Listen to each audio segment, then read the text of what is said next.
Hello मेरे प्यारे दोस्तों, मेरे प्यारे साथियों, आप सभी का हमारे इस YouTube चैनल ERW में बहुत बहुत स्वागत है। आज का हमारा टॉपिक जो है मेटल और नॉन मेटल, हम चैप्टर कर ही रहे हैं, उसी का लास्ट टॉपिक लेकर चल रहे हैं हम लोग। और वो हमारा टॉपिक क्या है? धातुओं का निष्कर्षण। हम लोगों ने धातुओं की प्राप्ति के बारे में पढ़ लिया और धातुओं का सामान्यतः धातुओं के निष्कर्षण में कौन सी शब्दावलियां प्रयोग में लाई जाती हैं, वे क्या होती हैं, उनके बारे में जाना। तो आज हम धातु निष्कर्षण के बारे में सीखेंगे। सबसे पहले हम अयस्कों को, जो प्राप्त हमारे पास अयस्क होते हैं, हम लोगों ने बात किया था, उनका हम सबसे पहले क्या करते हैं? सांद्रण। सांद्रण का मतलब उनमें उपस्थित अशुद्धियों को हम क्या कर लेते हैं? हटा लेते हैं। तो वो सांद्रित जब अयस्क हो जाता है तो हमारे पास, हमने बताया था कि मेरे प्यारे बच्चों, हम लोगों के पास क्या है कि भाई तीन प्रकार, सामान्यतः अगर मैं बात करूं, मेटल 3 टाइप्स के हमारे पास मिल रहे हैं। एक मैक्सिमम रिएक्टिव जो मोर रिएक्टिव होते हैं, एक मॉडरेट रिएक्टिव और एक लो रिएक्टिव। मतलब एक हाई रिएक्टिव एलिमेंट होते हैं या मेटल होते हैं, दूसरे मॉडरेट रिएक्टिव मेटल होते हैं जो मध्यम सक्रिय होते हैं, और तीसरे लो रिएक्टिव होते हैं। जैसे मैंने यहां लिख रखा है, ये देखिए, हमारे पास sodium, potassium, calcium, magnesium, aluminium, ये सब अधिक क्या है?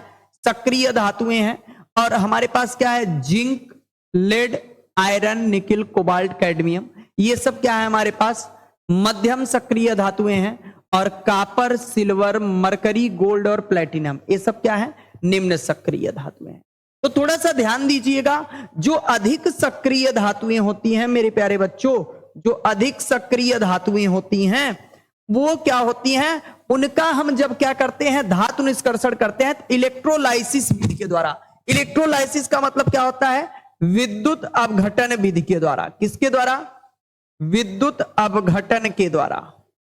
विद्युत अपघटन विधि के द्वारा किसका हम इलेक्ट्रोलाइसिस करते हैं? अधिक सक्रिय धातुओं का विद्युत अपघटन करा के हम क्या करते हैं? शुद्ध धातु प्राप्त कर लेते हैं। क्या प्राप्त कर लेते हैं? शुद्ध धातु। याद रखिएगा, कौन सी विधि के द्वारा?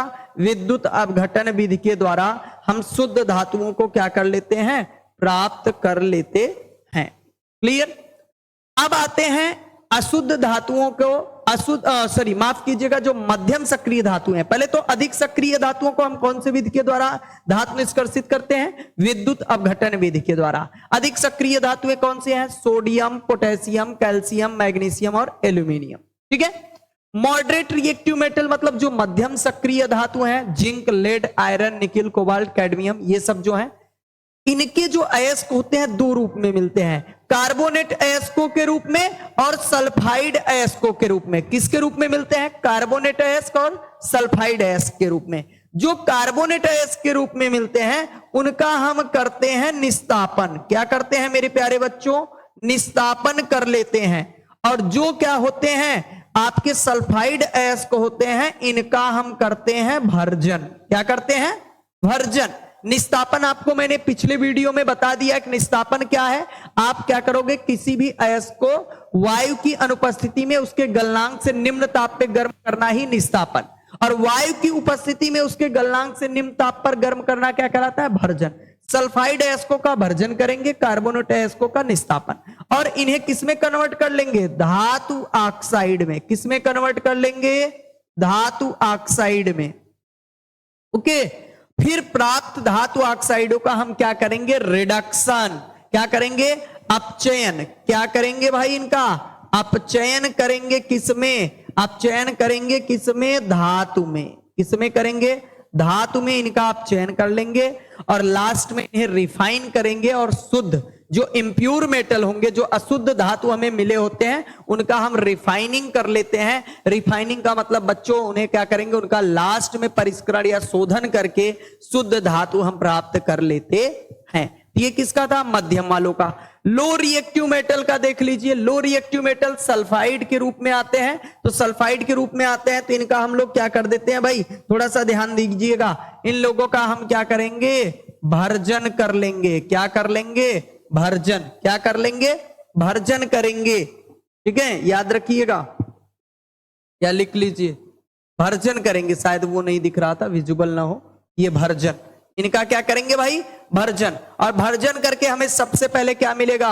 अशुद्ध धातु। क्या मिलेगा? अशुद्ध धातु, इम्प्योर मेटल। और इस अशुद्ध धातु को पुनः हम रिफाइनिंग कर लेते हैं, मतलब इसका क्या कर लेते हैं, शोधन। भाई क्या कर लेंगे, शोधन। तो याद कर रखिएगा, अयस्कों का सांद्रण, जो अधिक सक्रिय धातुएं होती हैं, इनका सांद्रण हम विद्युत अपघटन विधि के द्वारा करके शुद्ध धातु प्राप्त कर लेते हैं।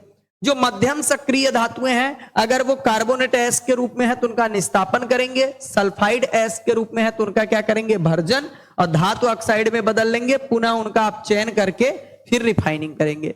जो लो रिएक्टिव मेटल है मेरे प्यारे बच्चों, वो सल्फाइड एस के रूप में ज्यादातर मिलते हैं, तो इनका हम भर्जन करके इम्प्योर मेटल और फिर शोधन कर लेंगे। ओके, आ जाइए एक एक करके देखें। हमारे पास जैसे निम्नतम क्रियाशील धातुओं की कुछ श्रेणी दी हुई है, जैसे हमारे पास कॉपर, सिल्वर, मरकरी, गोल्ड आदि। ये देखिए मरकरी का निष्कर्षण हम कैसे कर रहे हैं, मरकरी का निष्कर्षण हम कर रहे हैं भाई, ये देखिए मर्क्यूरिक सल्फाइड हमारे पास था, जिसका हम लोगों ने क्या कराया, भर्जन करा के हम लोगों ने मरकरी का ऑक्साइड में कन्वर्ट कर लिया। पुनः मरकरी का ऑक्साइड को हीट करके हम लोग मरकरी प्राप्त कर लिए। क्या प्राप्त कर लिए, मरकरी। ठीक है, ये मरकरी हम लोग प्राप्त कर लिए। अब जो मरकरी आएगा ये अशुद्ध है, तो इसका हम शोधन करेंगे, अभी जानेंगे कि शोधन हम इसका कैसे करेंगे मेरे प्यारे बच्चों। ठीक है, ये हो गया। और आ जाइए किसी का देख लें, जैसे हमारे पास क्या दिया, कॉपर का निष्कर्षण। देखो कॉपर का निष्कर्षण, कॉपर हमारे पास दिया है, कॉपर मान लीजिए कॉपर ग्लांस है, इसका हम लोग कर ले भर्जन। क्या कर ले, भर्जन। क्या करेंगे, भर्जन। याद रखिएगा, भर्जन करेंगे तो ये कन्वर्ट हो जाएगा क्यूप्रस ऑक्साइड में, अब प्लस आपका सल्फर डाइऑक्साइड गैस क्या हो जाएगा, रिलीज हो जाएगा। अब यहां से प्राप्त जो क्यूप्रस ऑक्साइड है, इस क्यूप्रस ऑक्साइड को हीट करके हम लोग क्या फाइंड कर लेंगे, कॉपर। कॉपर मिल गया और साथ में ऑक्सीजन गैस आपका रिलीज। ओके, ये हमें कॉपर मेटल मिल गया।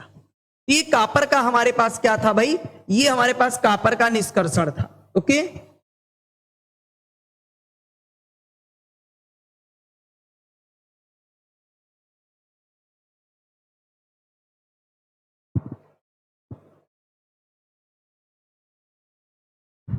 चलिए नेक्स्ट आ जाइए। मध्यम सक्रिय धातु जैसे जिंक हो गया, कैडमियम हो गया, निकिल हो गया, कोबाल्ट, आयरन, लेड आदि का हम लोग निष्कर्षण किसके द्वारा करते हैं भाई, आ जाइए देखते हैं। जैसे हमारे पास इनके अयस्क हम लोगों को मिल गए, ठीक, तो सबसे पहले हम लोग क्या करेंगे, सबसे पहला प्रोसेस हम लोग करेंगे इनका भर्जन।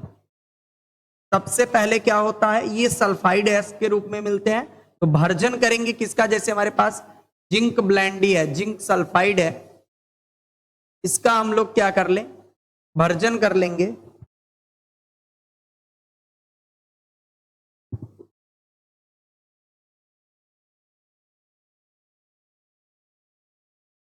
इसका कर लीजिए भर्जन। भर्जन करने पर जब इसे हीट करेंगे तो हमारे पास बन जाएगा zinc oxide plus sulphur dioxide gas, ये रिलीज हो जाएगा। फिर हम लोग क्या करेंगे, निस्तापन किसका करेंगे, हमारे पास जिंक कार्बोनेट हो गया, इसका निस्तापन करेंगे, क्योंकि इसमें भाई गलत है, कार्बोनेट और सल्फाइड के रूप में मिल रहा है। तो कार्बोनेट एस्को का हम लोग क्या करते हैं, निस्तापन, सल्फाइडो का इसे हीट करेंगे तो जिंक ऑक्साइड और कार्बन डाइऑक्साइड। अब इनका हम क्या करेंगे, उचित कोक मिलाकर इनका क्या कर लेंगे, थोड़ा सा मैं ऊपर कर दे रहा हूं,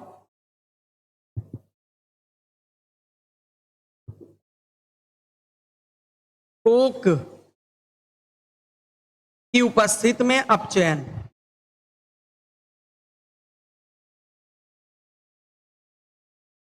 अपचयन क्या करेंगे, जैसे जिंक ऑक्साइड है, इसमें हमने क्या मिलाया, कोक, और इसे हीट कर दिया, ये कन्वर्ट हो गया जिंक प्लस कार्बन मोनोऑक्साइड, इसमें कन्वर्ट हो गया कार्बन मोनोऑक्साइड। ये आप सभी नोट कर सकते हैं।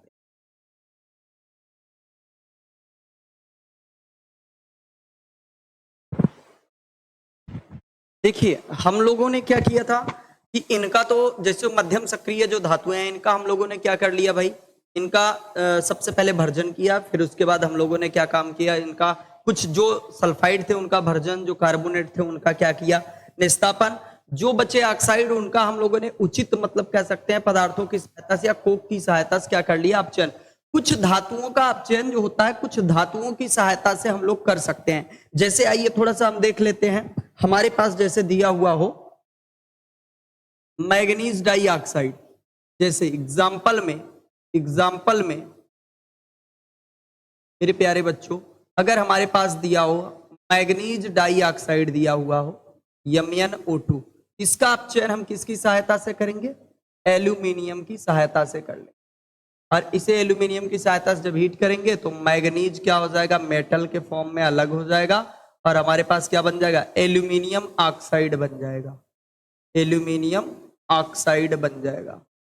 ये हमारे पास क्या बन जाएगा, एल्यूमिनियम ऑक्साइड बन जाएगा। थोड़ा सा ध्यान दीजिएगा, हमारे पास क्या बन जाएगा भाई, एल्यूमिनियम ऑक्साइड बन जाएगा।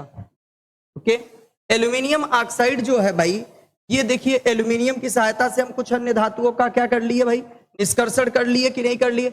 इसी तरीके से हम लोग क्या करेंगे भाई, कुछ और भी देख लेते हैं। जैसे ये तो एक एग्जाम्पल हो गया, दूसरा एग्जाम्पल हम ये कर लेते हैं। हमारे पास दिया हुआ है फेरिक ऑक्साइड, क्या दिया हुआ है, ferric oxide Fe2O3 ferric oxide है। और इसे अगर हम एल्यूमिनियम के साथ क्या करें, रिड्यूस कराएं, ये कन्वर्ट हो जाएगा क्या, आयरन में, और हमारे पास क्या हो जाएगा, एल्यूमिनियम ऑक्साइड। हमारे पास क्या मिल जाएगा, एल्यूमिनियम ऑक्साइड मिल जाएगा मेरे प्यारे बच्चों, Al2O3।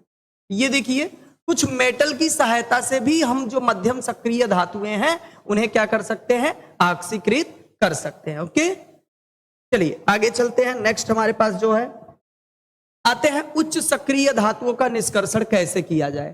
तो भाई जो उच्च सक्रिय धातुएं हैं, जैसे अगर मैं बात करूं सोडियम, पोटेशियम, और हमारे पास क्या हो गया, बेरियम, मैग्नीशियम, एल्यूमिनियम, इन सब के धातुओं को हम क्या करते हैं, विद्युत अपघटन विधि के द्वारा, विद्युत अपघटन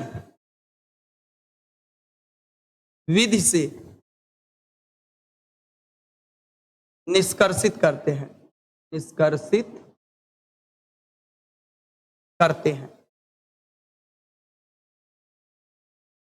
याद रखिएगा। ऐसे जो धातुएं हैं इन्हें हम कौन सी विधि के द्वारा निष्कर्षित करते हैं, विद्युत अपघटन। थोड़ा सा ध्यान रखिएगा, विद्युत अपघटन में करते क्या है, इस विधि में मेरे प्यारे बच्चों, इस विधि में अशुद्ध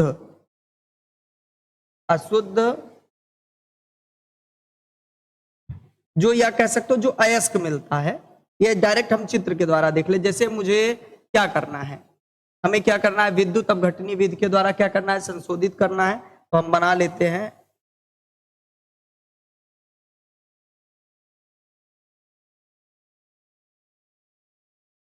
इसमें 2 एनोड लेंगे,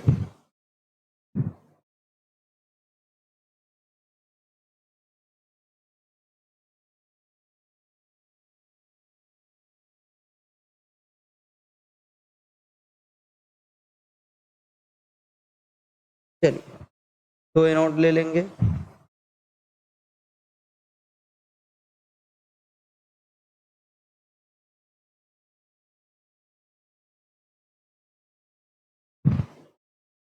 अब क्या करेंगे, 2 एनोड लेकर इसमें हम लोग क्या करेंगे, जो हमारा अयस्क होगा, अशुद्ध अयस्क, उसका हम भरेंगे सॉल्यूशन। जैसे हम सपोज दैट एग्जांपल मैं किसका निष्कर्षण कर रहा हूं, एग्जांपल के तौर पे अगर मैं सोडियम क्लोराइड में लिया हूं और सोडियम क्लोराइड से सोडियम और क्लोरीन का निष्कर्षण करना है, ठीक है।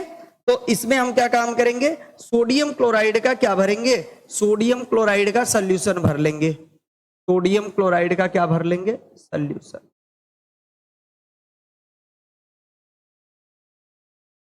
और इसे क्या करेंगे, कनेक्ट कर देंगे इसी बैटरी से। एक पोल को पॉजिटिव से कनेक्ट कर देते हैं, इसे पॉजिटिव से कनेक्ट करेंगे और इसे निगेटिव से कनेक्ट करेगा। अब इसमें सोडियम क्लोराइड के आयन होंगे भाई, इस सोल्यूशन में क्या होंगे, सोडियम क्लोराइड के आयन होंगे। जो सोडियम क्लोराइड के आयन होंगे, सोडियम क्लोराइड के जो आयन होंगे, जैसे ये हमारा क्या हो गया सोडियम, ये क्या हो गया धनायन, और ये क्लोरीन क्या हो गया ऋणायन। तो जो ऋणायन होगा, जो ऋणायन होगा मेरे प्यारे बच्चों, वो जाके क्या करेगा एनोड पर चिपकेगा, और जो धनायन होगा वो कहा जाएगा कैथोड पे। इस वाले रॉड को हम बोलेंगे एनोड और इस वाले रॉड को हम बोलेंगे कैथोड। तो जो धनायन होगा, जो धनायन होगा वो कहां जाएगा कैथोड पर, और जो ऋणायन होगा वो कहां जाएगा एनोड पर, जिससे ये आसानी से परिष्कृत कर लिए जाते हैं। ये देखिए थोड़ा सा रिएक्शन देख लीजिए। एनोड पर क्या होगा, एनोड पर क्या होगा मेरे प्यारे बच्चों, एनोड पर क्या होगा, एनोड पर ऑक्सीकरण होगा। जो हमारे पास जैसे क्लोरीन Cl निगेटिव आयन मिला है, तो ये क्या करेगा इलेक्ट्रॉन त्याग कर ये कन्वर्ट हो जाएगा क्लोरीन गैस में, और क्या करेगा एक इलेक्ट्रॉन त्याग कर। यहां पर जो सोडियम आयन है कैथोड पर क्या होगा देखिएगा, कैथोड पर जो सोडियम धनायन है ये क्या करेगा एक इलेक्ट्रॉन गेन करके ये सोडियम किस में कन्वर्ट हो जाएगा सॉलिड में, और ये किस में कन्वर्ट हो गया गैस में। ये किस फॉर्म में था एक्वस जली विलयन, ये भी क्या था एक्वस जली विलयन। तो देखिए इस तरीके से इनका परिष्करण हम कर सकते हैं या निष्कर्षण कर सकते हैं उच्च सक्रिय धातुओं का। उच्च सक्रिय धातुओं को हम इलेक्ट्रोलाइसिस मेथड के द्वारा, वैद्युत अपघटन विधि के द्वारा क्या कर सकते हैं पृथक्कृत कर सकते हैं मेरे प्यारे बच्चों। उसमें हम क्या करते हैं, जो हमारे पास अयस्क होता है उसका हम क्या लेंगे सॉल्यूशन बनाकर क्या करेंगे उसमें 2 इलेक्ट्रोड डाल के विद्युत धारा प्रवाहित करते हैं। तो जो ऋणायन होता है वो एनोड पर जाता है, और जो धनायन होता है वो कहा जाता है कैथोड पर। जैसे ये आप लोगों को मैंने दिखाया, जैसे ये आप लोगों को मैंने क्या किया भाई दिखाया है। ये देखिए ये जो ऋणायन है ये कहां जा रहा है एनोड पर, और जो कैटायन है वो कहां जा रहा है कैथोड पर। इसे आप देख सकते हैं, ये आप क्या कर सकते हैं भाई देख सकते हैं।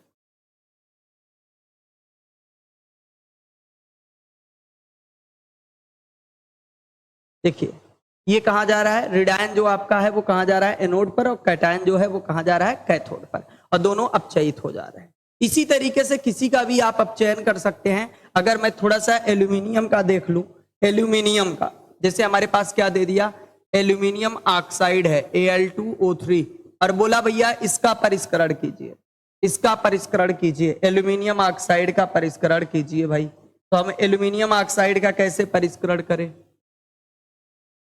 एल्यूमिनियम ऑक्साइड का, तो हम लोग क्या करेंगे इसमें एनोड पर क्या होने वाला है, एनोड पर होगा क्या, एनोड पर जो ऑक्साइड आयन है, ऑक्साइड आयन है, इसे अगर हम इस तरीके से लिख लें, से ले लेते हैं 2Al2O3। यहां पर एनोड पर क्या होने वाला है, जो ऑक्साइड आयन है वो टूटेगा, और टूटने पर ये क्या बन जाएगा भाई आपका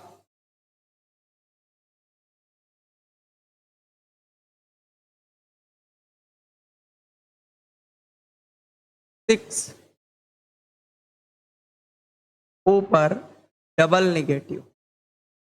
और ये बंदा करेगा क्या, ये बंदा करेगा क्या भाई, ये कन्वर्ट हो जाएगा 3O2 में, और क्या करेगा 12 इलेक्ट्रॉन ड्रॉप करेगा। ये एनोड पर होगा। अब कैथोड पर क्या होगा, कैथोड पर देखिए जरा,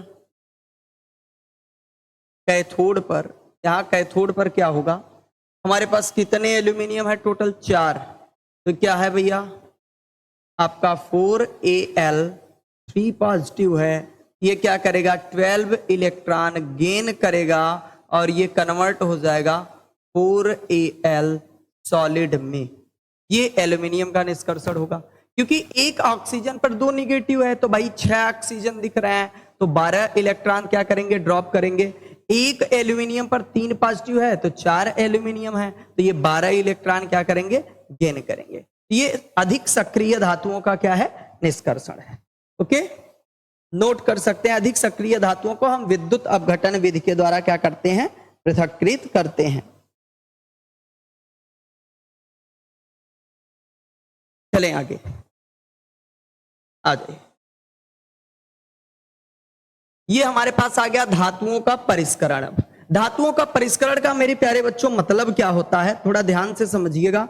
धातुओं के परिष्करण का यहां पे मतलब ये है कि जब हम लोग क्या करते हैं, धातुओं का निष्कर्षण करते हैं, तो हमें जो धातु के रूप में पदार्थ, जो धातु मिलते हैं, उनमें कुछ न कुछ अशुद्धियां रह जाती हैं, उसमें कुछ न कुछ अशुद्धियां, इम्प्योरिटी रह जाती है। तो अशुद्ध धातु को हम बिल्कुल शुद्ध कैसे करें, ये विधियां हैं।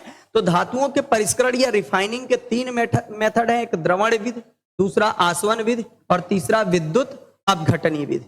इस विधि में थोड़ा सा ध्यान देखिए, जो द्रवण विधि होता है, इस विधि में हम, यह विधि जो होता है धातुओं के गलनांक पर आधारित है। मतलब इस विधि में हम भिन्न भिन्न धातुओं को जब गर्म करते हैं, वे अपने गलनांक बिंदु पर क्या हो जाती हैं, आसानी से वाष्पीकृत होकर शुद्ध हो जाते हैं। जैसे देख लीजिए, इस विधि के द्वारा 3 लेड जिंक बिस्मिथ का शोधन किया जाता है और यह विभिन्न गलनांकों पर आधारित है। अर्थात इनमें से जो धातुएं हैं, इन्हें अगर गर्म करने पर जिनका गलनांक कम होता है, वो आसानी से वाष्पीकृत हो जाती हैं और आसानी से हमें मिल जाती हैं शुद्ध रूप में। जिनका गलनांक कम होगा, आसानी से शुद्ध रूप में मिल जाएंगी। अगला आता है आसवन विधि। इस विधि के द्वारा हम वाष्पशील धातुएं जैसे मरकरी, कैडमियम, जिंक आदि का शोधन करते हैं। मतलब इस विधि में इन धातुओं को हम क्या करते हैं, जब यह शुद्ध रूप में होती है तो इन्हें गर्म करते हैं, तो ये आसानी से वाष्पीकृत होकर शुद्ध रूप में मिल जाती हैं। तीसरा हमारे पास आता है विद्युत अपघटनी विधि।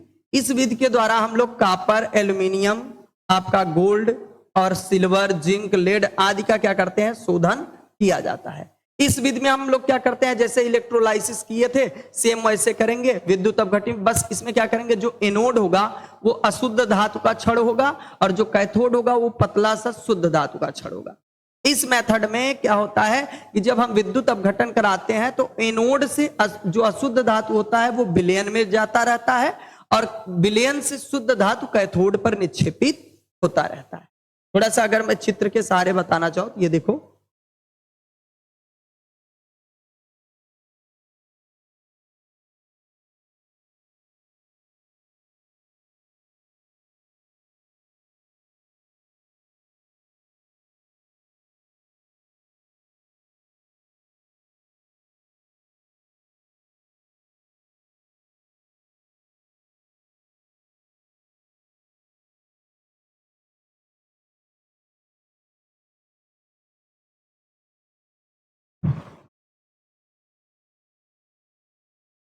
ये हमारा हो गया।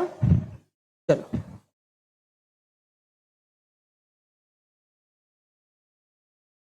देखिए, मैंने यही बोला कि इस विधि में क्या करेंगे, जो एनोड होगा वो अशुद्ध धातु का छड़ होगा और ये मोटा सा होगा। क्या करेंगे, ये एनोड है, पहले इसे करंट से कनेक्ट कर दे, ये हमारा कैथोड, ठीक। ये हमारा क्या है, एनोड।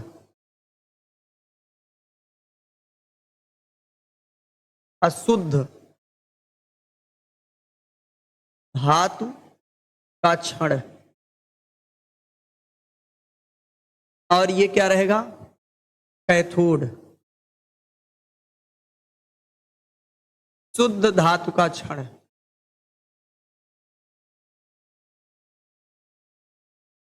ये शुद्ध धातु का छड़ होगा, ठीक है। इसमें जब हम लोग सॉल्यूशन ले लेंगे,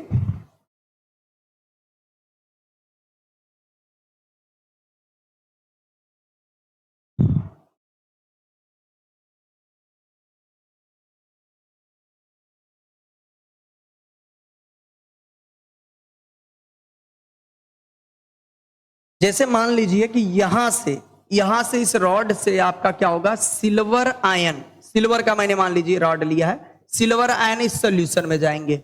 इस रॉड से सिल्वर आयन कहां जाएंगे, सॉल्यूशन में जाएंगे, ठीक है। ये अशुद्ध धातु का छड़ है और फिर शुद्ध करने के लिए यहां से क्या होंगे, यहां से सिल्वर आयन जो होगा वो इस रॉड पर अवक्षेपित होगा। सॉल्यूशन का सिल्वर आयन जो होगा इस रॉड पर अवक्षेपित होगा।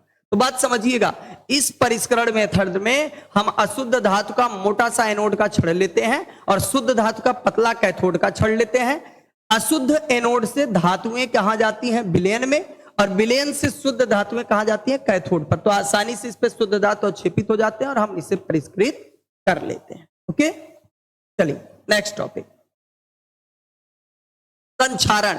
मेरे प्यारे बच्चों, फर्स्ट चैप्टर में आप लोग पढ़ के आए हैं संक्षारण किसे कहते हैं।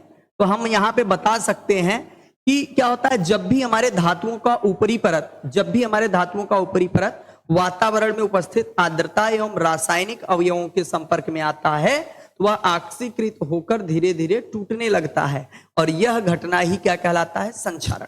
धातुओं का ऊपरी परत वातावरण में उपस्थित क्या होता है, जो आर्द्रता और रासायनिक अवयव हैं उनके संपर्क में जब आता है तो ऑक्सीकृत हो जाता है, जिससे वो धीरे धीरे टूटने लगता है, और यह घटना ही क्या कहलाती है, संक्षारण।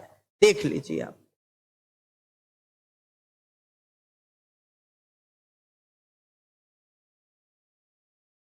जब धातुओं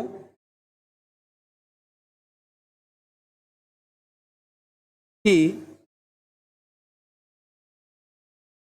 ऊपरी परत वातावरण में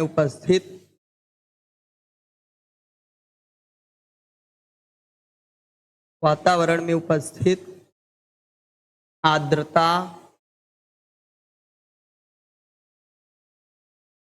एवं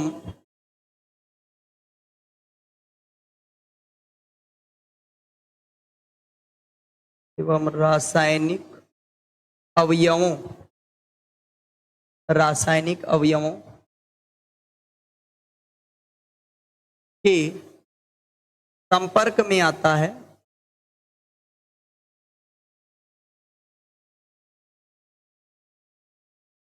तो वह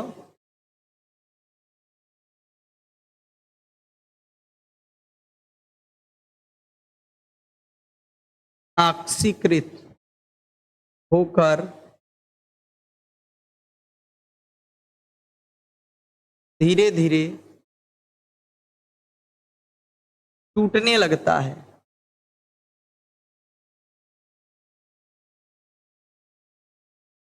धीरे धीरे टूटने लगता है,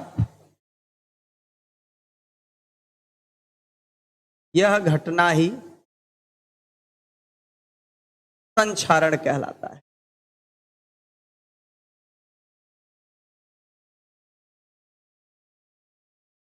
कि मेरे प्यारे बच्चों, यह घटना ही क्या कहलाता है, संक्षारण। मतलब जब धातुओं की ऊपरी परत क्या हो, वातावरण में उपस्थित आर्द्रता व कह सकते हैं रासायनिक अवयव के संपर्क में आए तो वो धीरे धीरे क्या होने लगते हैं, टूटने लगते हैं, और यह घटना ही क्या कहलाता है, संक्षारण कहलाता है। यह घटना ही क्या कहलाता है, संक्षारण। जैसे एग्जाम्पल के तौर पे अगर हम लोग बात कर लें, एग्जाम्पल के तौर पे जंग का लगना ये हो गया। और दूसरा अगर हम बात करें, चांदी पर काली परत का आना, चांदी पर काली परत का आना,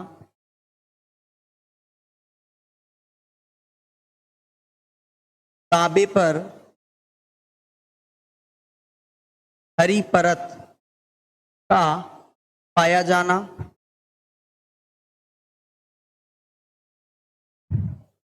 एल्यूमिनियम पर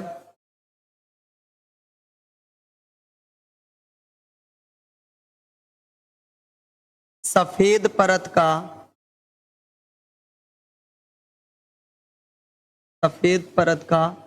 पाया जाना, ये सब क्या है, संक्षारण के उदाहरण है। संक्षारण के उदाहरण है।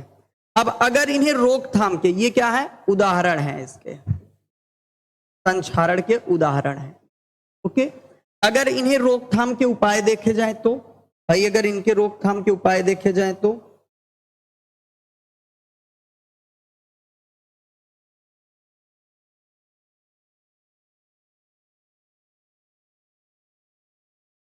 आ जाइए, इनके रोकथाम के उपाय देख लें। रोकथाम के उपाय,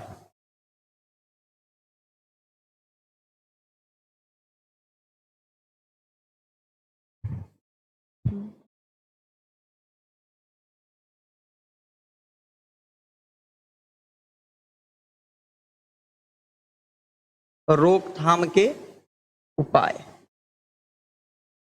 रोकथाम के उपाय की बात करें तो सबसे पहला हम क्या कर सकते हैं, ग्रीस अथवा तेल लगाकर। ओके बेटा, ग्रीस या तेल लगाकर हम इसे रोक सकते हैं।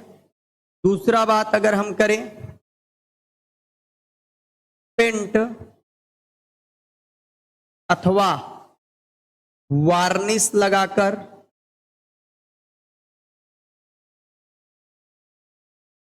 दूसरा पॉइंट हो गया पेंट या वार्निश लगाकर।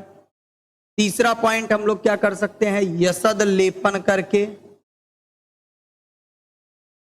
यसद लेपन करके। यसद लेपन का बच्चों क्या मतलब होता है, मतलब जिंक का प्लेट चढ़ा के, ठीक है। टी विद्युत लेपन या कह दो टीन प्लेटिंग, टीन प्लेटिंग करके, टीन की परत चढ़ा के, टीन प्लेटिंग करके। ओके, नोट कर लीजिए, टीन प्लेटिंग करके नोट कर लीजिए।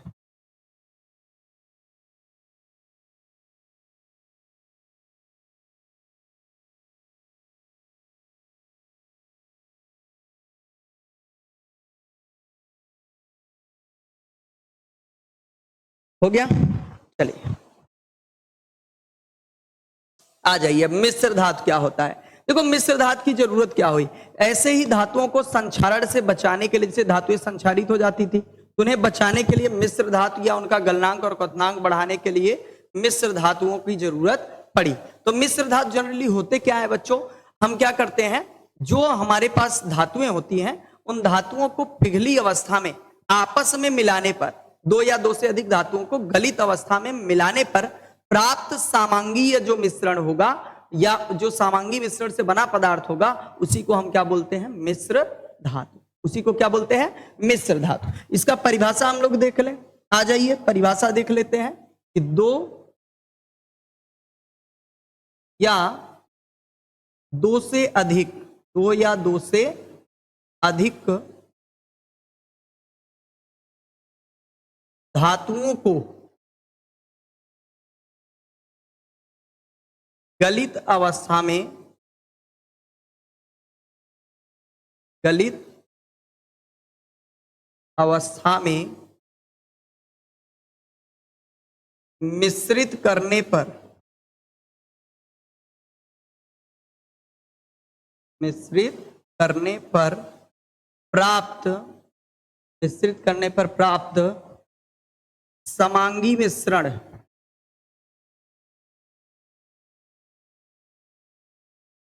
प्राप्त समांगी मिश्रण मिश्र धातु कहलाता है।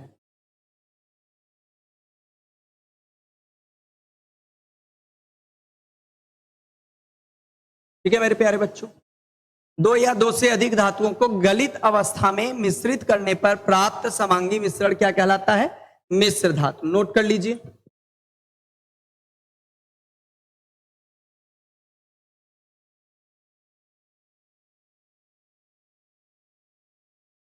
एक बात याद रखिएगा, मिश्र धातुओं का जो क्या होता है गुणधर्म, भौतिक गुणधर्म जो साधारण धातु होते हैं उनसे बढ़ जाता है। जैसे इनमें कह सकते हो इनका गलनांक,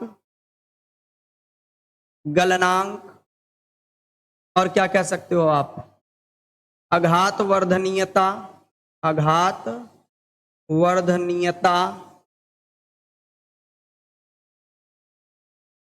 तन्यता, कठोरता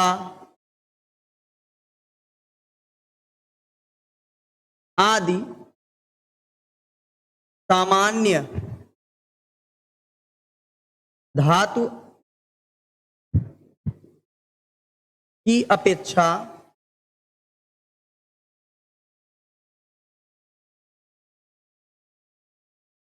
बढ़ जाता है। ओके, ये चीजें क्या हो जाती हैं, बढ़ जाती हैं। तो मिश्र धातुओं का थोड़ा सा आ जाइए, कुछ मिश्र धातु हैं, इनके बारे में हम स्टडी कर ले। जैसे हमारे पास क्या है, ये मिश्र धातुओं का पूरा हम चार्ट लेकर आए हैं मेरे प्यारे बच्चों। ये चार्ट क्या कह रहा है, चार्ट ये कह रहा है भाई यहां पर कि स्टील जो होता है हमारे पास क्या है, स्टील, स्टील लोहा और कार्बन से मिलकर बना होता है, जिसका उपयोग हम जहाज, भवन, यातायात साधनों में करते हैं। दूसरा हमारे पास आता है स्टेनलेस स्टील, जो आयरन, क्रोमियम और निकल से मिलकर बना होता है। इसका उपयोग हम बर्तन, मशीनों के पुर्जे, चाकू व ब्लेड बनाने में करते हैं। तीसरा टॉपिक हमारे पास क्या है, पीतल है। पीतल का उपयोग, पीतल किससे मिलकर बना है, कापर और जिंक से मिलकर बना है, जिसका उपयोग हम बर्तन में, नट बोल्ट के निर्माण में और नलों की जो टूटियां होती हैं उनके निर्माण में करते हैं। अगला आता है कांसा। कांसा का उपयोग बच्चों हम क्या करते हैं, मूर्तियां या तमगे के निर्माण में या जहाजों में करते हैं। यह कापर और टीन से मिलकर बना होता है, यह कापर और टीन से मिलकर बना होता है। नेक्स्ट हमारे पास है टाका। गांव की भाषा में जिसे आप रांगा बोलते हैं, तो वो लेड और किससे मिलकर बना है बच्चों, टीन से मिलकर बना है। इसका उपयोग कुछ मूर्तियों के निर्माण में, जो आपके क्या होता है इलेक्ट्रॉनिक गैजेट्स में क्या करता है, टाका लगाने में किया जाता है। इलेक्ट्रॉनिक्स उपकरणों के निर्माण में भी इसका उपयोग किया जाता है। नेक्स्ट हमारे पास है प्यारे बच्चों जर्मन सिल्वर। इसका उपयोग हम लोग ज्यादातर घंटियां बनाने में, आभूषण के रूप में, मूर्तियों के निर्माण में करते हैं। यह कापर, निकिल और जिंक से मिलकर बना होता है। ठीक है, इसका उपयोग हम घंटियों के निर्माण में, आभूषणों के निर्माण में और मूर्तियों के निर्माण में करते हैं। नेक्स्ट हमारे पास है बेल मेटल। बेल मेटल जिससे हम लोग मंदिरों में लगे घंटों को बनाते हैं।